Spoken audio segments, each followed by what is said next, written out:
Forward, a word before we begin about why this book exists again and why you are hearing it in my voice. My name is Garland H. Green Jr., and for almost 30 years now, I have been building an online archive devoted to the 1st New York Dragoons and to their commander, General Alfred Gibbs. That archive lives today at alfredgibbs.com. This audiobook, The Complete Regimental History written by the Reverend James R. Bowen, is a part of that work. How I came to Bowen's book is a story worth telling. I had been entrusted with a collection of papers now known as the Green Family Letters, handed down to me by Marjorie Doris Green Cuskey, the granddaughter of Marvin Wheeler Green, a soldier of Company E of the 130th New York Volunteer Infantry, the regiment that would later become the 1st New York Dragoons. I was living in Tempe, Arizona at the time, and there, sitting out on the open stacks of the Arizona State University Library, I discovered a copy of Bowen's Regimental History. Knowing what that book meant to the history of the regiment, I asked that it be moved to the protected collection, placed among the volumes too valuable to be left in the open. I was told that while I might find the book of value, the library held many other books, far more valuable than one belonging to a, quote, forgotten regiment. As you might imagine, that did not land well with me. All the more so because the person delivering this verdict from behind the checkout desk was a part-time college student, so I made a decision. I would check the book out. I would read it and research it and wring every fact from its pages, and then I would, let us say, promptly lose it. I went back to the university, paid my $25 lost book fee, and used what Bowen had written to build the digital archive that is alfredgibbs.com. Now that I have extracted every word from this book and raised from it a digital monument to the Dragoons, the time has come to set things right. I shall mail the book back to the library. They may keep the lost charges. This recording is the rest of that monument.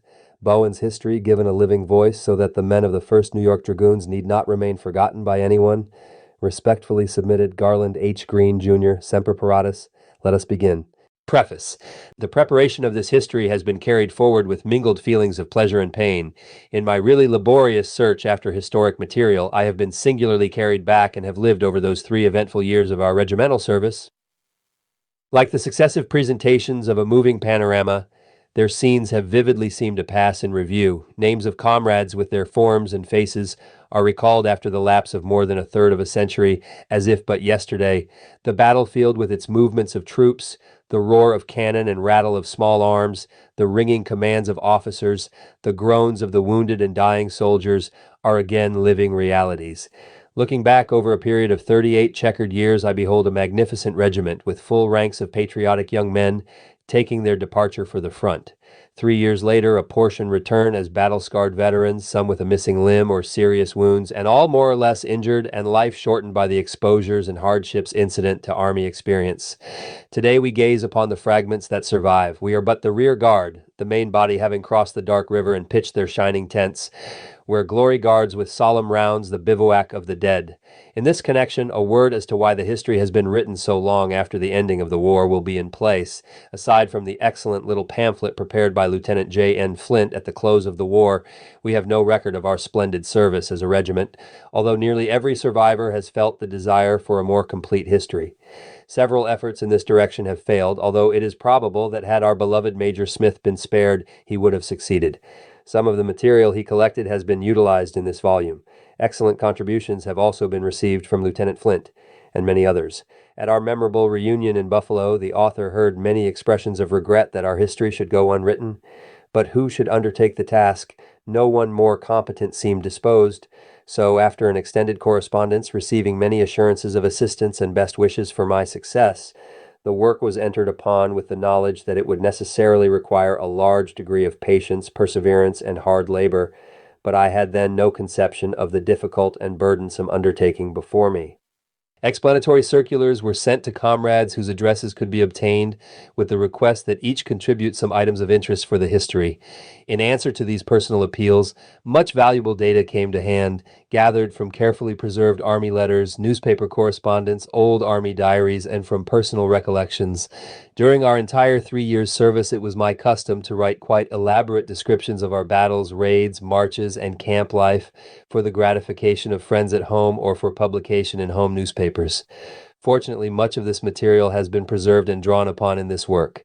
These letters, written when all the facts were fresh, are more reliable than accounts written after the lapse of years. In a few instances, I have copied largely from them as containing a more complete record of our transactions than elsewhere obtainable. Various war histories containing descriptions of campaigns or battles in which our regiment was concerned have been consulted. Also, some 40 large volumes of official records pertaining to the War of the Rebellion have been searched for official reports of interest in this history. Such official reports made by commanding officers of both armies immediately after the battles or campaigns are considered more reliable than any other source of information. It may differ from most war books in that it is comparatively free from dry statistics and mere details of military movements. On the contrary, the effort has been made to supply a missing part in soldier history by the introduction of suitable anecdotes, daring adventures, thrilling incidents, and descriptions of camp life, as well as the wreck, roar, and carnage of battle, all, however, drawn from experiences within our own regiment. War, though a grim reality, had its humor as well as its tragedy, and our history would be incomplete without an occasional presentation of the humorous side of Army life. In fact, no effort has been spared to place in permanent form a reliable record of the entire 3 years' service of the regiment, its heroic deeds, desperate battles, bold achievements, and undying glory. Such a record as every dragoon will appreciate and which will be prized by his family when the veteran has passed to the eternal camping grounds. It is also impartial, giving credit and honor not only to the gallant officers who led us, but also to the brave boys in blue who composed the rank and file, for none should overlook or underestimate the courageous men who, in the carnage of battle, stood behind the bayonets or wielded the gleaming saber, and in the midst of whistling bullets and cannon's roar, pressed with an unfaltering tramp, tramp, tramp into the very jaws of death, or in the thunderous cavalry charge, with waving sabers and savage yell, swept down upon the enemy like a besom of destruction. As before intimated, this history has been prepared under peculiar embarrassments and difficulties. The survivors were scattered from the Atlantic to the Pacific. Besides sending out nearly 2,000 printed circular letters, I have actually written by hand and mailed over 2,300 letters and postal cards. In many instances, from 10 to 20 letters have been written to secure reliable information regarding someone's circumstance. Notwithstanding the care exercised, errors may have crept in. Comrades, this book is sent out without hope of pecuniary remuneration for the time and labor bestowed upon it. I do not even expect to get back the actual cash expenditures, therefore please be indulgent regarding its faults and failings. Among those who have placed me under obligations for assistance are Captains J. N. Flint, A. J. Leach, W. C. Morey, G. Wiley Wells, R. A. Britton, S. Culbertson, and W. H. A. Godfrey. Colonel A. B. Lawrence, Doctors B. F. Neeland and Robert Ray, Lieutenants Henry Gale, W. W. Tatter, and A. J. Aldrich, Sergeants Walter H. Jackson, Ezra Marion, M. C. Grover, Harrison W. Green, Chester B. Bowen for Army Letters, M. T. Hills, James D. Bishop, Quartermaster Sergeant John W. Barnard, Commissary Sergeant S. S. Morris, Sergeant Merritt Norton, Color Sergeant W. A. Ferris, W. W. Stebbins, A. Bigelow, R. C. Jefferson, M. C. Grover, George A. Peavy, A. F. Robinson, Henry Sawyer, Sergeants R. E. Robinson and E. D. Humphrey, also H. S. McMaster for loan of Army diaries, Mrs. Mary Joslyn Smith for use of valuable papers of her late husband Major Smith, Mrs. Marvin W. Lindsley for writings left by Mr. Lindsley, Miss Emma A. Norton for valuable information secured at Albany, New York, Dr. D. W. Harrington for encouragement and assistance in many ways, Colonel T. J. Thorpe, and others. In fact, to every comrade who has sent words of encouragement and cheer, I am specially grateful for the numerous contributions and words of cheer from Lieutenant Flint, who has stood by me like a brother.